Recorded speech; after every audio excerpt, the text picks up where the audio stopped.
ഈശോമിശിഹായ്ക്ക് സ്തുതിയായിരിക്കട്ടെ. Praise the Lord. പരമ പരിശുദ്ധ തൃത്വ കാരുണ്യത്തിന് എന്നേരവും ആരാധനയും സ്തുതിയും പുകഴ്ചയും ഉണ്ടായിരിക്കട്ടെ. പരിശുദ്ധ കുർബാനയുടെ മക്കളെ, തിരുസഭയുടെ മക്കളെ, കത്തോലിക്ക ആധ്യാത്മികതയിൽ ഭക്തികൾക്ക് വലിയ പ്രാധാന്യമുണ്ട്. കാരണം ദൈവവുമായുള്ള വൈയക്തികമായ ബന്ധത്തിൻ്റെ ആഴത്തിൻ്റെ പ്രകടനമാണ് എല്ലാ ഭക്തികളും. അങ്ങനെയുള്ള ഭക്തികളിൽ ഏറ്റവും വലിയ ഭക്തി ഏതാണെന്ന് ചോദിച്ചാൽ അത് ദിവ്യകാരുണ്യ ഭക്തിയായിരിക്കും. പരിശുദ്ധ തൃത്വവുമായുള്ള ആഴമേറിയ ബന്ധത്തിന് നമ്മളെ സഹായിക്കുന്നതാണ് ദിവ്യകാരുണ്യ സാന്നിധ്യം. അതുകൊണ്ട് അത് വലിയൊരു ഭക്തിയാണ്. അത് കഴിഞ്ഞാൽ ഏതാണ് ഏറ്റവും വലിയ ഭക്തി എന്ന് ചോദിച്ചാൽ ഒരുപക്ഷെ അത് കുരിശിൻ്റെ വഴി ആയിരിക്കും. അല്ല, ജപമാലയും ആകാം. ഏതാണ് എന്ന് പറയാനായിട്ട് ഒത്തിരി ബുദ്ധിമുട്ടുണ്ട്. ഏതായാലും കുരിശിൻ്റെ വഴിക്ക് വലിയ പ്രാധാന്യമുണ്ട് ഭക്തിയുടെ തലത്തിൽ. കുരിശിൻ്റെ വഴി ഏറ്റവും മനോഹരമായി സുന്ദരമായി നടത്താൻ സാധിക്കുന്നത് എങ്ങനെയാണ്? അല്ലെങ്കിൽ ഏറ്റവും വലിയ, ഏറ്റവും നല്ല കുരിശിൻ്റെ വഴി ഏതാണ്? കുരിശിൻ്റെ വഴികൾ പല രീതിയിൽ നടത്താൻ പറ്റും. പൊതുവായിട്ട് നമ്മൾ കാണുന്നത് ആമുഖ പ്രാർത്ഥനയ്ക്ക് ശേഷം, ആമുഖ ഗാനത്തിന് ശേഷം ഒന്നാം സ്ഥലത്ത് ഈശോയെ മരണത്തിന് വിധിക്കപ്പെടുന്നു. 14-ാം സ്ഥലത്ത് ഈശോ സംസ്കരിക്കപ്പെടുന്നു. പക്ഷേ ചില സ്ഥലങ്ങളിൽ 15 സ്ഥലങ്ങളുണ്ട്. വേളങ്കണ്ണിയിലെ തീർത്ഥാടന കേന്ദ്രത്തിൽ കുരിശിൻ്റെ വഴിയിൽ 15 സ്ഥലങ്ങളുണ്ട്. പക്ഷെ പലപ്പോഴും അത് ശ്രദ്ധിക്കപ്പെടാറില്ല. എൻ്റെ കയ്യിൽ വളരെ മനോഹരമായ ഒരു പ്രത്യേക രീതിയിലുള്ള കുരിശുണ്ട്. ആ കുരിശിൽ കുരിശിൻ്റെ വഴി ഉൾപ്പെടുത്തിയിട്ടുണ്ട്. 15 സ്ഥലങ്ങളുണ്ട്. ഉത്ഥാനമുണ്ട്. പൊതുവായിട്ട് ഒരു ഐക്യരൂപത്തിന് വേണ്ടി ഒരു കൃത്യത നൽകിയിരിക്കുകയാണ് ഇവിടെ 14 സ്ഥലങ്ങൾ അല്ലെങ്കിൽ 15 സ്ഥലങ്ങൾ. അതിൻ്റെ എണ്ണം കൂട്ടാം. ഒന്നാം സ്ഥലം എന്തുകൊണ്ട് ഗത്സമനിലെ ഈശോയുടെ പ്രാർത്ഥനയായിട്ട് തുടങ്ങിക്കൂടാ? ഈശോ രക്തമുയർത്ത് പ്രാർത്ഥിച്ച സംഭവമല്ലേ അത്? അതുപോലെ ഈശോയുടെ ചമ്മട്ടിയടി, എത്രയോ കഠോരമായ പീഡയാണ് ഈശോ സഹിച്ചത്. മറ്റൊരു സ്ഥലം പട്ടാളക്കാർ ഈശോയെ മുൾമുടി ധരിപ്പിച്ചത്.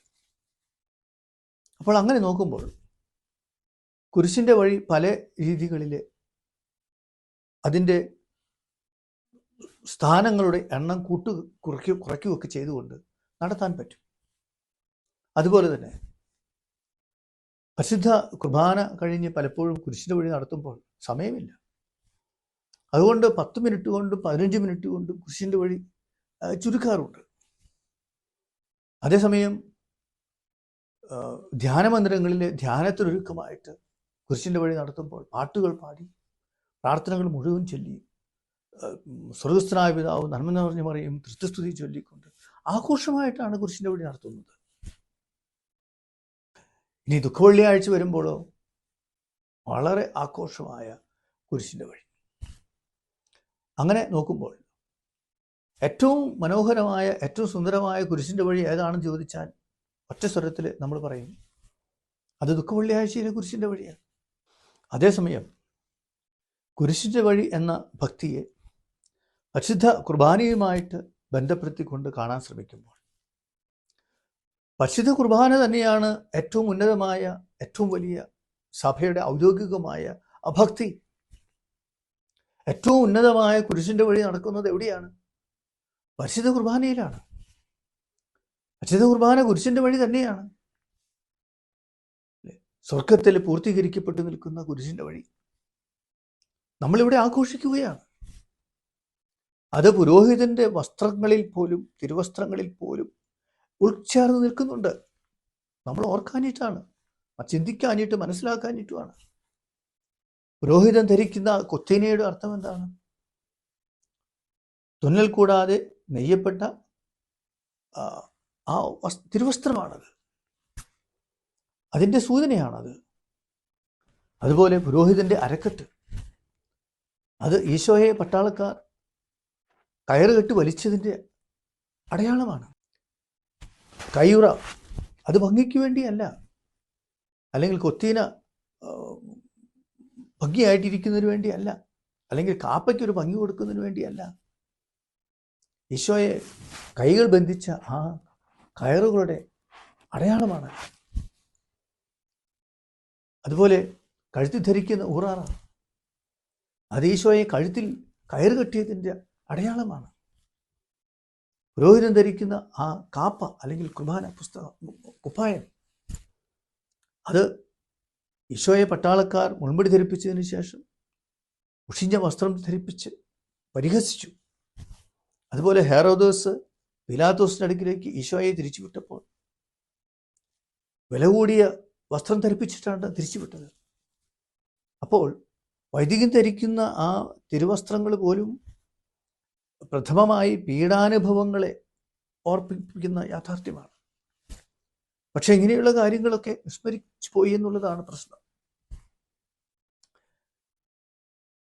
അവിടെ തീർച്ചയായും ഒരു ചോദ്യമുണ്ട്, എന്തുകൊണ്ട് അങ്ങനെയാണെങ്കിൽ ഇത്രയും മനോഹരമായിരിക്കുന്നു? കാരണം സ്വർഗത്തിൽ പൂർത്തീകരിക്കപ്പെട്ടു നിൽക്കുന്ന ഈശോയുടെ പീഡാനുഭവങ്ങളുടെ പ്രതീകത്തിലൂടെയുള്ള ആഘോഷമാണ് പരിശുദ്ധ കുർബാന.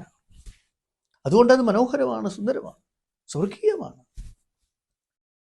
പുരോഹിതൻ അരയിൽ കെട്ടുന്ന അരക്കെട്ട്, അത് ഈശോയെ കയറുകെട്ടി വലിച്ചതിൻ്റെ അടയാളമാണെന്ന് പറയുമ്പോൾ അതിനോട് വിയോജിപ്പുള്ളവരോട് എനിക്ക് പറയാനുള്ളത്, നിത്യത്തിൽ ഇപ്പോഴും കയറാണ് ഉപയോഗിക്കുന്നത്. അതതിൻ്റെ ഒരു തെളിവാണ്. അങ്ങനെ പരിശുദ്ധ കുർബാന മുഴുവനും ബലിയാണ്, ഈശോയുടെ പീഡാനുഭവത്തിൻ്റെ അനുസ്മരണമാണ്. അതുപോലെ അപ്പോമീഞ്ഞും ഒരുക്കുന്നത് ബേസ്കസാകളിലാണ്. അത് ആഘോഷമായി ഈശോ ഗാഗുൽത്തായിലേക്ക് ബലിയർപ്പിക്കാനായിട്ട് വരുന്നു. അതിൻ്റെ സൂചന അതാണ്. പുരോഹിതൻ കാഴ്ചവെപ്പിൻ്റെ സമയത്ത് കൈകൾ ഇങ്ങനെ പിടിക്കുന്നു. അത് ഈശോയെ ചമ്മട്ടിയടിച്ചതിൻ്റെ ഓർമ്മയാണ്, കൈകൾ ബന്ധിക്കപ്പെട്ടുകൊണ്ട്. കൂദാശ വചനങ്ങളുടെ സമയത്ത് പ്രത്യേകമായി പീഡാനുഭവത്തിൻ്റെ സ്മരണ ഞങ്ങൾ ആചരിക്കുന്നു എന്നല്ലേ നമ്മൾ പറയുന്നത്. അവിടെയും പീഡാനുഭവമാണ് നമ്മൾ പ്രത്യേകമായിട്ട് ഓർക്കുന്നത്. അപ്പോൾ ഏറ്റവും ആഘോഷമായ കുരിശിൻ്റെ വഴി നടക്കുന്നത് പരിശുദ്ധ കുർബാനയിലാണ്. പക്ഷേ ഇത് മനസ്സിലാക്കാതെ പോകുമ്പോഴാണ് ഒരു വലിയ തെറ്റ് സഭയിൽ സംഭവിച്ചുകൊണ്ടിരിക്കുന്നത്. പ്രത്യേകിച്ച് നോമ്പുകാലമാകുമ്പോൾ. നോമ്പുകാലമായതുകൊണ്ട് കുരിശിൻ്റെ വഴി വേണം. അതുകൊണ്ട് പരിശുദ്ധ കുർബാനയുടെ സമയം കുറയ്ക്കും, എന്നിട്ട് കുരിശിൻ്റെ വഴി നടത്തും. 45 മിനിറ്റ് കൊണ്ട് എല്ലാം തീർത്തിരിക്കണം, അല്ലെങ്കിൽ 30 മിനിറ്റ് കൊണ്ട് എല്ലാം തീർത്തിരിക്കണം. ഒരു വലിയ തെറ്റാണത്. കുരിശിൻ്റെ വഴി എന്ന് ഭക്തി വേണ്ടെന്നല്ല പറയുന്നത്. അതിനെ ഒരു ഭക്തിയായിട്ട് കണ്ടുകൊണ്ട് അതിൻ്റെ സ്ഥാനമേ നൽകാവൂ. കുർബാനയെ ചെറുതാക്കിക്കൊണ്ടുള്ള ഭക്തി പ്രകടനം ഒരിക്കലും ദൈവത്തിന് പോലും സ്വീകാര്യമാണ് എന്നെനിക്ക് തോന്നുന്നില്ല. ഇവിടെ ഒരു കാര്യം കൂടി വ്യക്തമായിട്ട് മനസ്സിലാക്കണം. കുരിശിൻ്റെ വഴി എന്ന് പറയുന്നത് ഒരു കൂദാശ അനുകരണം പോലുമല്ല. സഭയിൽ കൂദാശകളുണ്ട്, കൂദാശ അനുകരണങ്ങളുണ്ട്, ഭക്തിയുണ്ട്. കൂദാശ അനുകരണങ്ങൾ എന്ന് പറയുമ്പോൾ സഭ ഔദ്യോഗികമായിട്ട് അംഗീകരിച്ചിട്ടുള്ള പ്രാർത്ഥനകൾ, വെഞ്ചിരിപ്പുകൾ, ആശീർവാദങ്ങൾ, ജപമാല, കുരിശ്, ഉത്തരീയം തുടങ്ങിയ വസ്തുക്കൾ, ഇതെല്ലാം കൂദാശ അനുകരണങ്ങളാണ്. പക്ഷേ കുരിശിൻ്റെ വഴിയോ ഒരു കൂദാശ അനുകരണം പോലുമല്ല. അത് വെറും വൈയക്തികമായ ഭക്തിയാണ്. ആ വൈയക്തികമായ ഭക്തിക്ക് കൂദാശകളുടെ കൂദാശയായ പരിശുദ്ധ കുർബാനയ്ക്ക് തുല്യമായ പ്രാധാന്യം നൽകിക്കൊണ്ട് കുരിശിൻ്റെ വഴിക്ക് വേണ്ടി കുർബാനയെ വെട്ടിച്ചെറുതാക്കുന്നത് വലിയ തെറ്റാണ്. കുർബാനയിൽ പങ്കെടുത്താൽ മതി. പിന്നെ കൂടുതൽ സമയമുള്ളവർക്ക് ഭക്തിയുടെ പ്രകടനമായി കുരിശിൻ്റെ വഴി നടത്താം. പക്ഷേ അതിൻ്റെ പേരിൽ കുർബാനയെ കുറയ്ക്കാനായിട്ട് ഒരിക്കലും പാടില്ല. കാരണം ഏറ്റവും വലിയ, ഏറ്റവും മനോഹരമായ, ഏറ്റവും സുന്ദരമായ കുരിശിൻ്റെ വഴി ഏതാ? അത് പരിശുദ്ധ കുർബാന തന്നെയാണ്. പക്ഷേ ഇവിടെ മറ്റൊരു ചെറിയ പ്രശ്നം വരുന്നുണ്ട്. പലപ്പോഴും കുരിശിൻ്റെ വഴി വൈയക്തികമായ ഭക്തി മാത്രമാണെങ്കിലും അത് കൂടുതൽ അനുഭവവേദ്യമാകുന്നുണ്ട്. എന്താ കാരണം? എല്ലാവരും പാട്ടുകൾ പാടും. പ്രാർത്ഥന പുസ്തകം കയ്യിലില്ലെങ്കിൽ ആ പ്രാർത്ഥനകൾ പങ്കെടുക്കുന്നുണ്ട്. കുരിശിൻ്റെ വഴിയിലെ ഓരോ സ്ഥലത്തും യേശുമിശിഹായെ ഞങ്ങൾ അങ്ങേ ആരാധിച്ചു വണങ്ങുന്നു എന്ന് പറയുന്ന ആ സുഹൃദേവം അതെല്ലാവരും ചൊല്ലൂ. അപ്പോൾ കുരിശിൻ്റെ വഴി കൂടുതൽ അനുഭവവേദ്യമാകുന്നത് അതിലുള്ള സജീവ ഭാഗഭാഗിത്വം കൊണ്ടാണ്. പക്ഷെ പരിശുദ്ധ കുർബാനയുടെ കാര്യത്തിലേക്ക് വരുമ്പോഴോ ആ സജീവമായ ഭാഗഭാഗിത്വമില്ല. ആമേനെന്ന് പോലും പറയാറില്ല. ഓരോ അച്ഛനും ഓരോ രീതിയിൽ കുർബാന ചൊല്ലുന്നു. പാട്ടുകാർ ഓരോ കുർബാനയിലും ഓരോ പാട്ടുകൾ മാറി മാറി പാടുന്നു. വിശ്വാസികൾ വാ തുറക്കാറില്ല. കാരണം പാട്ടുകാരുണ്ട്. പ്രത്യേകിച്ച് ആഘോഷമായ കുർബാന വരുമ്പോൾ ഗാനമേളയാണ് പള്ളിക്കകത്ത്. അല്ലാതെ വിശ്വാസികൾ ഒരുമിച്ച് ആലപിക്കുക, പ്രാർത്ഥിക്കുക, അതിൽ നിന്ന് ഒത്തിരി വിദൂരതയിൽ പോയി. അത് പറയുമ്പോൾ നമ്മൾ മലങ്കര യാക്കോബായ പള്ളികളിലേക്ക് കൂടി നോക്കണം. അവിടെ തോന്നിയ പാട്ടുകളില്ല. പ്രാർത്ഥനകളെല്ലാം മിക്കവാറും വിശ്വാസികൾക്ക് അറിയാം. അവരൊരുമിച്ച് പാടും. അപ്പോൾ കുരിശിൻ്റെ വഴിയാണ് കൂടുതൽ അനുഭവം എന്ന് പറയുന്നതിന് കാരണം അതിൽ സജീവമായ ഭാഗഭാഗിത്വം ഉള്ളത് കൊണ്ടാണ്. അതുകൊണ്ട് ഏറ്റവും മനോഹരവും സുന്ദരവുമായ കുരിശിൻ്റെ വഴി പരിശുദ്ധ കുർബാന തന്നെയാണെന്ന് മനസ്സിലാക്കിക്കൊണ്ട് നോമ്പുകാലത്തും ആ പരിശുദ്ധ കുർബാനയ്ക്ക് അർഹമായ സമയം കൊടുക്കുക.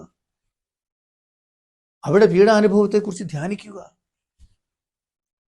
സമയമെടുത്ത് പറ്റുമെങ്കിൽ തിരുവോസ്തി കുർബാന സ്വീകരണത്തിന് നൽകുമ്പോൾ തിരുരക്തത്തിൽ കൂടി മുക്കി കൊടുക്കുക. അത് തിരുരക്തത്തിൻ്റെ ഒരു ഒരു ഒരു അനുഭവം ഉണ്ടാകുന്നതിന് വേണ്ടിയാണ്. പക്ഷെ പരിശുദ്ധ കുർബാനയിൽ ഇങ്ങനെയുള്ള കാര്യങ്ങൾ പറയുമ്പോൾ അതിന് സമയമില്ല, സൗകര്യമില്ല, എന്നിട്ട് കുർബാന അനുഭവമാകുന്നില്ല എന്നും പറയും. അതുകൊണ്ട് കുരിശിൻ്റെ വഴി വെറും ഒരു ഭക്തി മാത്രമാണെന്നും പരിശുദ്ധ കുർബാന കൂദാശകളുടെ കൂദാശയാണെന്നും ആ കൂദാശകളുടെ കൂദാശയിൽ ഏറ്റവും ആഘോഷമായ കുരിശിൻ്റെ വഴി ഉണ്ടെന്ന് മനസ്സിലാക്കിക്കൊണ്ട് പരിശുദ്ധ കുർബാനയ്ക്ക് അർഹമായ പ്രാധാന്യം നൽകുവാൻ, സമയം നൽകുവാൻ, ആ പരിശുദ്ധ കുർബാനയിൽ ഈശോയുടെ പീഡാനുഭവത്തെ അനുഭവിച്ചറിയാൻ. അതോടൊപ്പം ഒരു കാര്യം കൂടി നമ്മൾ ഓർക്കണം. അതായത് കുരിശിൻ്റെ വഴിയേക്കാൾ ഉന്നതമായ ആഘോഷമായ സഭയുടെ ഔദ്യോഗികമായ ഭക്തി കൂടിയാണ് പരിശുദ്ധ കുർബാന. അതിൽ കുരിശിൻ്റെ വഴി ഉണ്ട് എന്ന് പറയുമ്പോൾ ആ കുർബാനയും കുരിശിൻ്റെ വഴിയും തമ്മിൽ വളരെ അടിസ്ഥാനപരമായ ഒരു വ്യത്യാസം കൂടി ഉണ്ട്. അതായത് ഞാൻ കുരിശിൻ്റെ വഴി നടത്തുമ്പോൾ എൻ്റെ വൈകാരിക തീവ്രതയ്ക്ക് അനുസൃതമായി എനിക്ക് കുരിശിൻ്റെ വഴി ഒരു അനുഭവമാകുന്നു. പക്ഷേ വസ്തുനിഷ്ഠമായി അവിടെ ഈശോയുടെ പീഡാനുഭവം സംഭവിക്കുന്നില്ല. അത് നമ്മൾ പ്രത്യേകം മനസ്സിലാക്കണം.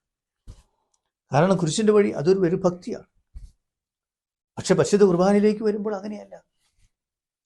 അടയാളങ്ങളിലൂടെ, പ്രതീകങ്ങളിലൂടെ സ്വർഗത്തിലെ പൂർത്തീകരിക്കപ്പെട്ടു നിൽക്കുന്ന ഈശോയുടെ പീഡാനുഭവങ്ങൾ അടയാളങ്ങളിലൂടെയും പ്രതീകങ്ങളിലൂടെയും അവിടെ തുടരുന്നുണ്ട്, സന്നിഹിതമാക്കപ്പെടുന്നുണ്ട്, ആവർത്തിക്കപ്പെടുന്നുണ്ട്. പക്ഷേ കുരിശിൻ്റെ വഴിയിൽ അത് സംഭവിക്കുന്നില്ല. അത് എൻ്റെ ഒരു മാനസിക പ്രതിഭാസം മാത്രമാണ്. പക്ഷെ കുർബാന അത് വെറും മാനസിക പ്രതിഭാസമല്ല. പരിശുദ്ധാരൂപിയുടെ പ്രവർത്തനത്താൽ അടയാളങ്ങളിലൂടെയും പ്രതീകങ്ങളിലൂടെയും ഈശോ മിശിഹായുടെ ജനന ജീവിത പീഡാനുഭവം, മരണ, ഉത്ഥാന രഹസ്യങ്ങളെല്ലാം അവിടെ സംഭവിക്കുന്നുണ്ട്. അതുകൊണ്ട് കുരിശിൻ്റെ വഴി എന്ന ഭക്തിയേക്കാൾ വളരെ ഉന്നതമായി നിൽക്കുന്ന തിരുസഭയുടെ കുരിശിൻ്റെ വഴി കൂടി ഉൾച്ചേർന്ന് നിൽക്കുന്ന ഔദ്യോഗികമായ ഏറ്റവും വലിയ ഭക്തിയായിട്ട് കൂടി പരിശുദ്ധ കുർബാനയെ കണ്ടുകൊണ്ട് അർഹമായ സമയവും പ്രാധാന്യവും നൽകുവാൻ നമുക്ക് സാധിക്കട്ടെ.